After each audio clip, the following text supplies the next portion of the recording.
मित्रांनो, आता सोरायसिससाठी जर आपण व्यायाम करायचं असं ठरवलं, तर मग कुठला व्यायाम करावा? तर चांगली गोष्ट एक अशी आहे, की तुम्ही कुठलाही व्यायाम करू शकता. म्हणजे त्यात तुम्ही चालू शकता, त्यात तुम्ही पळू शकता, उड्या मारू शकता, डान्स करू शकता, पोहू शकता, टेबल टेनिस, फुटबॉल, बॅडमिंटन अशा कुठल्याही प्रकारचे खेळ खेळू शकता. म्हणजे किती चांगली गोष्ट बघा मित्रांनो, की तुम्हाला असं काहीच नाहीये, की तुम्ही अमुक एकच व्यायाम करायला पाहिजे. फक्त त्याचे काही ठोकताळे आहेत. ते असे, की दिवसातनं साधारणतः अर्धा ते 1 तास व्यायाम करा.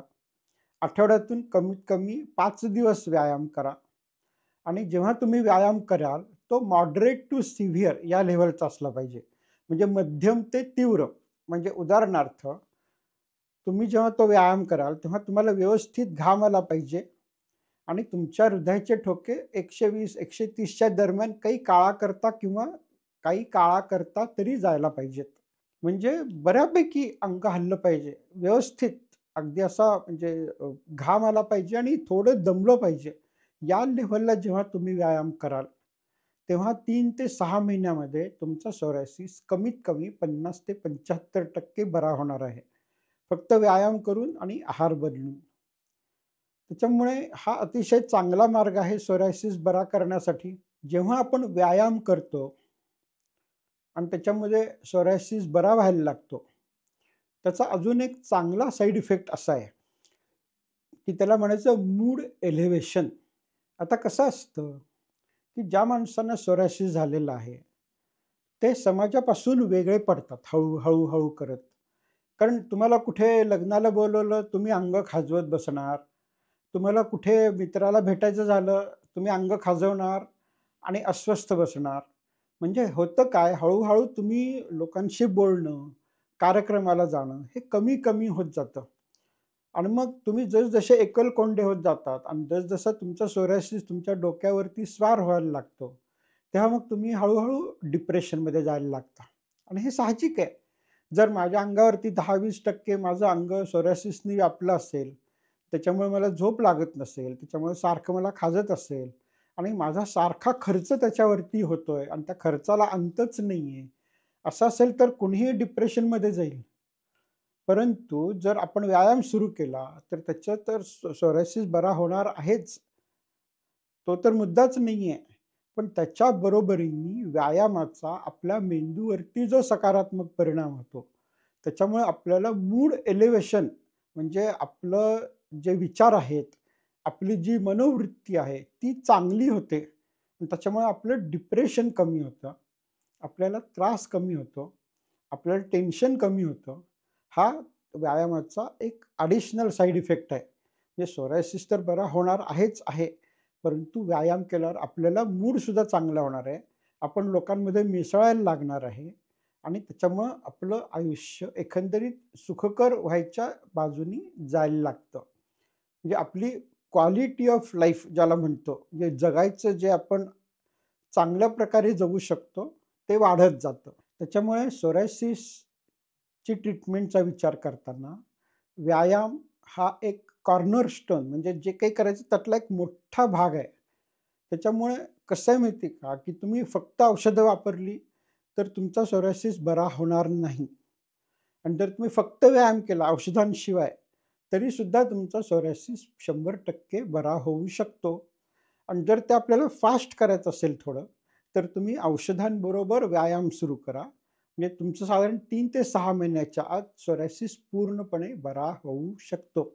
आता जेव्हा मी म्हणतो, की सोरायसिससाठी व्यायाम हा एक सगळ्यात चांगला उपाय आहे. तर तो का आहे? किंवा व्यायाम केल्यामुळे आपल्या शरीरात नक्की काय बदल होतात? ज्याच्यामुळे आपला सोरायसिस बरा होतो, हे आज मी तुम्हाला व्यवस्थित समजावून सांगणार आहे. तर हा सगळा जो खेळ आहे ना मित्रांनो, तो आहे ऑक्सिडंट्स आणि अँटीऑक्सिडंट्स. म्हणजे आपल्या शरीरामध्ये काही प्रकारचे मॉलिक्युल्स तयार होतात. ज्याला ऑक्सिडंट्स म्हणतात. म्हणजे थोडक्यात सांगायचं तर अशा प्रकारचे जे मॉलिक्युल्स किंवा रेणू, अणू तयार होतात, त्याच्यामुळे आपल्या पेशीचे काही भाग हे जाळले जातात. म्हणजे त्या पेशी बाद होतात. मग जेव्हा माझं अन्न खराब असतं, म्हणजे मी खूप साखर खातोय, खूप मैदा खातोय, खूप तळलेले पदार्थ खातोय, तेव्हा हे जे ऑक्सिडंट्स आहेत, ते माझ्या शरीरात भयानक प्रमाणात वाढायला लागतात. आणि जेव्हा मी फळं खातोय, भाज्या खातोय, या काकडी, टोमॅटो, मोसंबी, संत्री वगैरे, वगैरे, तेव्हा माझ्या शरीरात अँटीऑक्सिडंट्स म्हणजे माझं शरीर चांगले करणारे पदार्थ वाढतायत. आणि हा जो बॅलन्स आहे, म्हणजे एका बाजूला ऑक्सिडंट्स जे सगळं घर जाळायला निघालेत, पेशी जाळायला निघालेले आहेत आणि अँटीऑक्सिडंट्स जे आपल्या शरीराची रचना चांगली करण्यासाठी मदत करतायत.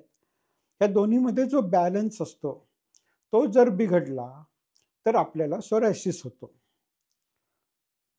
आणि जेव्हा आपण व्यायाम करायला लागतो, तर त्याचा आपल्या इन्शुलिनवर परिणाम होतो, आपल्या डायबिटीजवर परिणाम होतो, आपल्या वजनावरती परिणाम होतो. तसाच चांगला परिणाम हा सोरायसिसवरती पण होतो.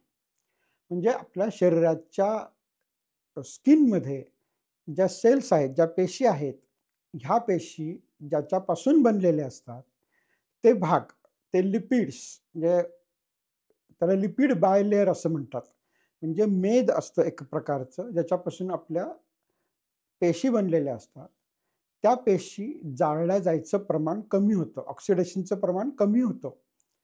जेव्हा आपण व्यायाम करतो आणि जसं आपण आपला व्यायाम वाढवत जातो, तसं आपल्या पेशी चांगल्या-चांगल्या होत जातात. आणि जसजशा आपल्या पेशी चांगल्या होत जातात, तसतसा आपला सोरायसिस बरा होत जातो. म्हणजे त्याचं थोडक्यात असं सांगायचं, की जर आपण व्यायाम केला, तर त्याचा पेशींवरती चांगला परिणाम होतो आणि त्याच्यामुळे आपला सोरायसिस हळू-हळू कमी व्हायला लागतो. त्याच्यामुळे व्यायाम करणं आणि आहार सुधारणं हा सोरायसिस बरा करायचा जगातला एकमेव मार्ग आहे.